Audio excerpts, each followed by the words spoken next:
이슈에 대해 깊이 있는 시각을 만나봅니다. 변상욱의 눈. YTN 뉴스가 있는 저녁 변상욱 앵커. B 스튜디오에 나와 있네요. 잘 지내셨습니까? 예, 반갑습니다. 예, 너무 멀리 계셔가지고. 예. 예. 자, 근데 변 앵커는 뭐 저처럼 이렇게 자가격리하고 그러진 않으셨죠? 예, 그렇습니다. 다행이네요. 예. 예. 주변에 코로나 확진자들이 많이 있어가지고 우리 청취자분들도 계속해서 좀 조심을 좀 해주셔야 할 것 같습니다. 네. 먼저 오늘 이야기 나눠볼 게 대통령이 오늘 신년사를 했습니다. 남북 대화에 대한 의지를 재확인했다. 남북 개선의 전기를 마련할 수 있을까요? 어떻게 보셨습니까? 결론적으로 얘기 드리면 지금으로서 상당히 좀 힘들어 보이는 건 예. 분명하죠. 예. 대통령은 언제든 어디서든 만나자. 또 비대면 방식으로 또 대화할 수 있지 않냐라고 얘기를 했는데, 그리고 이게 마지막 노력이라고 이제 표현을 했습니다. 예. 그건 뭐 내년에는 일단 뭐 대선 국면으로 접어드니까 그 얘기를 했을 것이고, 보면은 남북 관계 언급 분량이 지난해와 비교하면 절반으로 줄었습니다. 어허. 예. 그다음에 뭐 한반도 문제 해결의 3원칙, 이거는 뭐 당연히 내놓는 거죠. 예. 전쟁을 하지 말자. 예. 서로의 안전을 보장하자. 그리고 공동 번영을 위해서 협력하자. 이거는 뭐 늘 나와 있는 거니까 이게 다시 한번 언급이 됐고, 예. 문제는 이제 문 대통령의 기본 틀은 지금 말씀드린 전쟁하지 말자, 서로의 안전을 보장하고 함께 번영을 위해 노력하자. 이것을 남북이 확실하게 지켜나가면서 국제사회가 여기에 박수를 보내주면 한반도를 둘러싸고 있는 긴밀한 관계의 국가들, 미국, 중국, 소련, 일본 등이 나름대로 국제사회의 여론을 받들어서 어떤 남북한을 사이좋게 지내게 유지해주는 합의체제를 갖추는 이 큰 틀이 이제 이루어져야 되는 건데. 예. 근데 문제는 뭐 아까도 잠깐 얘기가 나왔습니다마는 김정인 위원장은 강경 발언을 했단 말이죠. 예. 핵무장에 대해서. 그러니까 문 대통령의 이 언급은 어떻게 보면 김정은 위원장한테 핵무장을 강하게 발언한 것에 대해서 뭐라고 하지는 않겠는데, 남북 대화의 끈, 남북 관계를 개선시켜야 된다는 그 의지만큼은 변하지 말았으면 좋겠다라는 어떤 재확인 예. 차원에서의 당부일 거고요. 문 대통령은 여기까지인데 여당은 그렇지 않죠. 여당은 벌써 서른 의원 같은 경우 뭐 김정일 국방위원장 때 2000년에 만났을 때 6.15 선언을 할 때 서울에 반드시 답방을 하도록 했었는데 뭐라든가, 윤건영 민주당 의원도 서울이나 대한민국 어디든 답방을 한다고 하면은 남북 관계가 상당히 진전할 텐데 올해는 좀 있었으면 좋겠다, 이런 예. 얘기를 계속 꺼내는데, 여당 입장에서는 지금 지지율이 떨어지고 있기 때문에 예.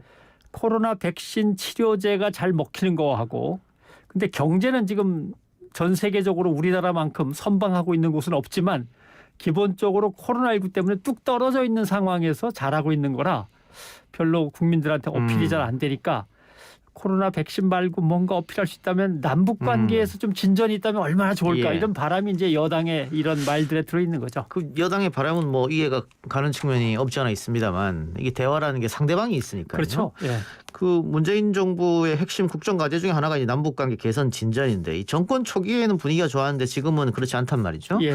그래서 문재인 정부에서는 결국은 그 정권이 이제 마무리돼가는 단계인데, 그러니까 올 한 해 어떻게든 좀 관계 개선을 하고 싶어하는 거 아니겠어요? 그럼요. 그 북한에서 어떻게 나올까가 중요한 거 아니겠습니까? 북한 입장에서는 좀 뭐 고민할 게 좀 많습니다. 왜냐하면 한국 대통령 선거를 치르기 전에 문재인 대통령하고 뭐 진전을 시키는 게 나은 건지, 아니면 다음 정부 들어선 다음에 약속을 해서 하나씩 지켜가는 게 맞는 건지, 예. 이것도 고민을 해야 되고, 예. 그다음에 우선은 미국의 바이든 정부가 뭘 내놓고 아하. 새로운 대외 정책을 어떻게 전략을 짤 건지를 보고 거기에 한국이 어떻게 호응하는지를 본 다음에 북한의 전략을 짜는 게 사실 맞긴 맞거든요. 예.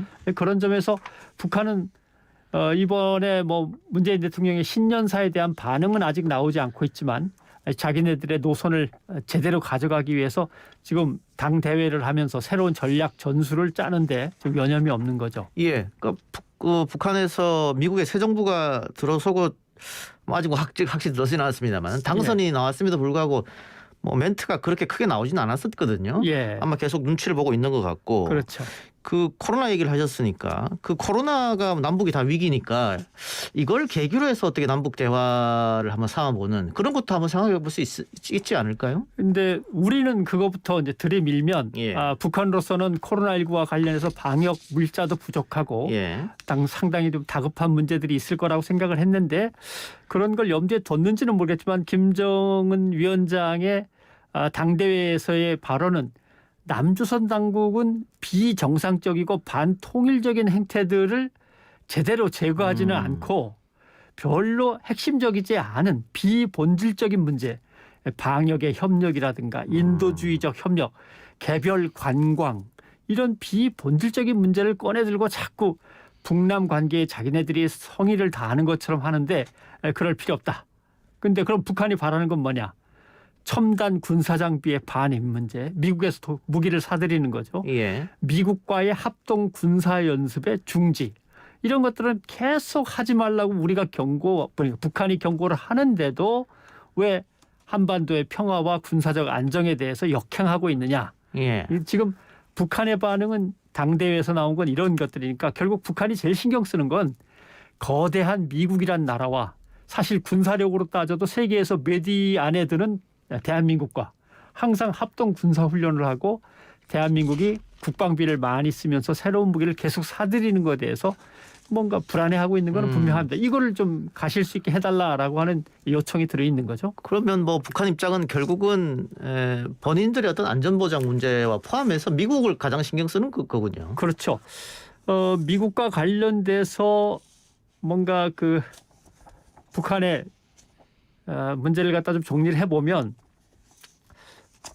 북한 보고서에 이번에 핵이라는 표현이 36번 들어가 있다고 예. 저는 안 세봤는데 조선일보가 그렇게 썼더군요. 예. 36번이나 핵무기를 얘기하는 거 봐라. 근데 문재인 대통령은 조선일보 표현대로 하면 얼빠진 신년사나 내놓고 있지 않냐. 얼빠진이라는 표현을 썼더라고요. 예. 예. 북한의 입장은 이런 겁니다. 미국한테 북한이 핵무기를 완성하는데 그 핵무기의 거리와 정확도를 높여서 미국을 직접 핵무기로 공격할 수 있을 때까지 우리를 가만히 놔뒀다가 나중에 핵무기 군축 협상을 할래? 아니면 핵무기가 완성돼 가고 있는데 완성이 되기 직전에 우리가 풀어줄 테니 너희들도 그쯤에서 개발을 중단하지. 예. 이렇게 해서 개발 중단 협상을 할 거냐. 예. 둘 중에 하나를 골라 잡아라. 예. 우리는 계속 갈 거다. 그리고 상당히 가고 있다. 그러니까 미국을 직접 핵무기로 때릴 수 있을 때까지 기다려 보든지 예. 아니면 그 전에 북한에 대한 경제 제재를 풀고 우리와 이쯤에서 중단하고 피차간에 중단하는 협상을 할 건지 좋게 응하면 우리도 좋게 대하겠다. 그걸 이제 북한 표현으로는 선대선이라고 하는 거죠. 근데 북한의 이런 입장은 그 트럼프 대통령하고 김정은 사이의 관계도 똑같은 것인데 예. 결국은 핵무기를 없애겠다. 대신에 경제 발전과 뭐 수교 이런 걸 달라 이런 거지 않습니까? 네. 그런데 양국이 이제 방법론의 차이가 있어서 신뢰도의 문제와 방법론의 그렇죠? 문제 두 가지인 거죠. 예, 그러면은 바이든 정부로 이어진다 해도 이건 기본적인 스탠스는 똑같이 가면서 또 어떻게 신뢰와 방법을 찾겠느냐 그 문제 같은데. 그렇습니다. 트럼프는 역시 스타일대로 내가 가서 만나고 올 테니까 기다리고들 있어 하고 자기 아랫사람들한테 얘기를 하고 자기가 직접 만나는 스타일이 된 거고 바이든은 그렇지 않을 거라는 거죠. 밑에 사람들을 보내서 실무진이 협상을 다 해보고 차이점과 보완점들을 충분히 논의해서 대통령이 보고서를 받아든 다음에 그러면 이쯤에서 이렇게 정리하는 게 좋겠다고 의견을 모아서 자 이제 그럼 김정은 위원장을 만나러 가자. 예. 이런 버텀에서 업으로 위로 올라가는 방식 이것을 아마도 택하게 될 거다라고 이제 예상을 하고 있는데 그러면 시간이 엄청나게 오래 걸리는 거죠. 그런데 문재인 대통령은 그걸 나름대로 짐작하는 것 같습니다. 지금 바이든 정부가 뭔가 내놔야지 이야기가 시작될 수 있고 바이든 정부는 그러나 밑에서부터 위로 찬찬히 올라가는 스타일이 될 것이어서 지금 대통령 입장에서 또는 청와대 입장에서 신년사에 뭐 얹을래야 얹어봐도 아무 소용없는 것이다라는 생각을 해서 이번에 양을 상당히 줄이고 원칙적인 얘기만 한 것 같습니다. 예, 알겠습니다. 어쨌든 뭐 미국에서 새 정부 들어서고 하면 시간이 좀 걸릴 것 같아 좀 지켜보고요. 이번에 그 북한의 그 8차 당대회 내용을 중심으로 좀 살펴보면 김정은 위원장이 이제 당 비서로 추대가 됐고 네. 김여정이 강등됐다. 이거 뭐 어떤 걸 뜻할까요? 김정은 위원장이 당 총비서가 된 거죠. 예. 근데 집권 초기에 아버지가 사망하고 자기가 그 자리를 차지할 때는 아버지의 후광을 업고 들어가야 됩니다. 그러니까 내가 최고 책임자야 이렇게 최자를 붙이기가 좀 난해하죠. 예. 그러니까 그때는 제1비서, 총비서 밑에 여러 비서가 있는데 그중에 제1비서 이제 이렇게 됐는데 아하. 이제는 명실상부하게 김정은 유일 집권 체제로 북한을 장악한다. 예. 그리고 그게 안정될 시점에 이르렀다고 봤기 때문에 자기가 총비서로 분명하게 나서죠. 그리고 이제 총비서의 입장은 두 가지입니다. 하나는 이제는 확실한 내 권력 체제다라는 의미가 있고 경제든 핵발전이든 군사 안전이든 간에 외교 문제든 간에 이제는 잘 안 되면 총비서가 그만큼 무거운 책임을 진다. 예. 네, 이런 책임을 다하겠다는 의미도 담겨 있고 나머지 흐름을 보면 물갈이가 많이 됐고 그다음에 젊은 사람들로 많이 바뀌었고 군부를 좀 약화시켰습니다. 예. 군부를 존중하다가 이제 자기 체제가 되니까 군사화력도 좀 약화시키고 전문 관료들을 많이 등용하고 자기 측근들을 많이 데려다 놓고 측근 중에서 제일 지금 관심을 모으고 있는 게 조영원 정치국 상무위원이죠. 예. 예전에는 뒤에서 계속 이렇게 조언을 하고 자문을 하는 역할이었는데 이제는 전면으로 나서서 조영원이 이제 뭔가 주목을 받고 있고 김여정 거취에 관심들이 예. 많습니다. 정치국 후보위원 명단에 있었는데 예전 같으면 예. 정치국원은 아니지만 후보위원 명단에 있었는데 정치국 후보위원 명단에서 이번에 빠졌습니다. 예. 그다음에 제1부부장입니다. 부부장. 요번에 부장으로 승진할 줄 알았는데 부부장에서 근황이 있고 부장이 되지 못했죠. 당 중앙위원회 이름만 올라가 있습니다. 당 중앙위원회 위원으로 서열로는 20번째 서열입니다만 근데 대개 이걸 경질로 볼 거냐 이제 좌천이다 이렇게 예. 볼 거냐 그렇지 않다. 내부 권력을 다지느라 바빴을 때는 외교 관계는 김여정한테 좀 맡겨놨었는데 이제 확실하게 내부 권력 다지기가 끝났으니까 김정은이 다시 회수해 가고 김여정한테는 또 다른 임무를 부여하는 것이다. 예. 역할만 바뀐 거다라는 거죠. 그리고 하노이 회담에서 실패했을 때도 김 부부장이 잠깐 밑으로 빠졌다가 또 올라오기도 했습니다. 예. 그러니까 지난번 승진을 감안할 때 이번엔 잠깐 쉬어가는 의미도 있고 두 번째로는 김여정이 너무 빨리 승진한다고 견제하는 세력들이 있을 수 있는데 그 세력들을 향해서 조금 이제 누그러뜨리라는 의미에서 잠깐 쉬어가고 예. 그다음에 당 중앙위원회는 그냥 남아있기 때문에 당 중앙위원은 승진 대기석입니다. 그러니까 아무 때나 끌어올릴 수 있습니다. 그것도 염두에 둬서 좌천이나 탈락은 아니다. 이렇게 볼 수 있는 거죠. 예. 그런데 김정은 위원장이 총비서로 추대가 됐고 그 변행커말처럼 이제는 뭐 책임도 본인이 오롯이 져야 되는데 예. 김정은 위원장이 집권을 하면서 가장 강조했다는 게 이제 경제개발이지 않습니까? 그렇죠. 근데 본인도 이번 인정했듯이 잘 되지 않았단 말이에요. 예. 근데 지금처럼 이렇게 전 세계가 북한의 목을 꽉 쥐고 있을 때는 경제개발이 힘드니까 예.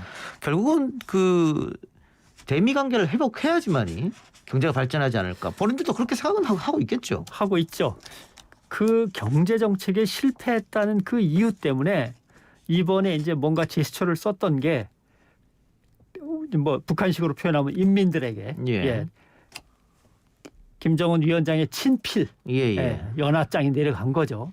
근데 뭐 국민들은 이걸 보고 뭐 감격했다고 뭐 울었다고 합니다만은 아무튼 그런 제스처도 써가면서 조금만 더 기다려 달라라고 하는 의미를 이제 부여하는 거죠. 예. 근데 이런 어떤 뭐 대책이랄까요? 어떤 북한에 미국에 보낸 메시지랄까요? 이런 것들이 워싱턴에 먹히겠느냐? 바이든 입장에서는 북한이라는 존재를 역시 민주당의 그 골격대로 중요하지도 않지만 또 안 중요한 것도 아닌 예. 이런 상태로 계속 오랫동안 끌고 갈 수 있습니다. 이걸 우리가 예전에는 뭐 전략적 인내라고 불렀었죠. 예.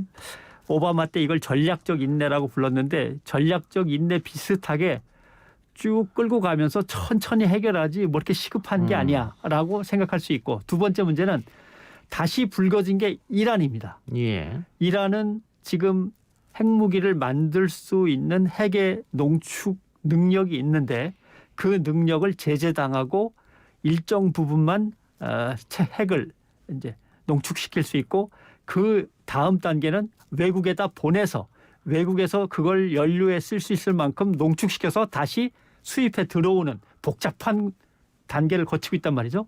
그런데 얼마 전에 우리 이렇게 못하겠다. 확 올려버리겠다. 그 예. 수준을. 이렇게 이제 선언을 했고 거기서 조금만 더 가면 이제 핵무기를 자체적으로 또 만들 수 있는 수준이 되니까 미국으로서는 당장 이란 문제를 해결해야 됩니다. 이란 문제를 해결하고 그 해결 방식을 북한에 어느 정도 바꾸어서 적용시킬 거냐. 이 연구를 해야 되는 마당이기 때문에 북한에 대해서는 제1주제가 아니라 제2주제나 제3주제로 뒤로 물릴 가능성이 크죠. 예. 그 오바마 정부 때 전략적 인내, 말은 전략적 인내라는 정책이지만 실상은 아무것도 하지 않은 게 아니냐 뭐 이런 비판이 있었기 때문에 예. 바이든 정부가 어떤 정책을 또 가지고 올지 좀 지켜보고요. 오늘 뉴스가 있는 저녁 예고 좀 해주시죠. 오늘 뉴스가 있는 저녁에서는 그 지난주에 한 2차례에 걸쳐 설명이 됐습니다마는 BTJ 열방센터 아하. 여기에서 거의 한 2,000명에 이르는 분들이 지금 검사를 받으셔야 되는데 받지 않고 있어서 예. 좀 심각한 문제가 있고 예. 그거와 관련해서 신천지의 대구 지부에서 엄청나게 많은 1,500명에 이르는 환자가 나오지 않았습니까? 예. 그분들에 대한 8월 달에 1차 검진, 다시 올 1월 달에 2차 검진, 이게 이제 설문으로 이루어졌습니다만 예. 얼마나 코로나19 후유증이 심한가에 대한 조사 결과가 나왔습니다. 그것을 소개하면서 BTJ 얘기를 하겠습니다. 예. 뭐 열방센터 한 70%가 아직 검사를 하지 않았다고 하니까 또 전화기도 꺼놓고 방역 당국을 피하고 있다고 하니까 좀 심각하니까 오늘 앵커 리포트에서 그걸 다루겠다는 말씀이죠. 알겠습니다. YTN 뉴스가 있는 저녁 저희 이동희 뉴스 정보에서 끝나면 또 라디오로 바로 이어서 들을 수 있으니까 여러분들 많은 청취 부탁드리겠습니다. 지금까지 변상우 앵커와 함께했습니다. 고맙습니다. 고맙습니다.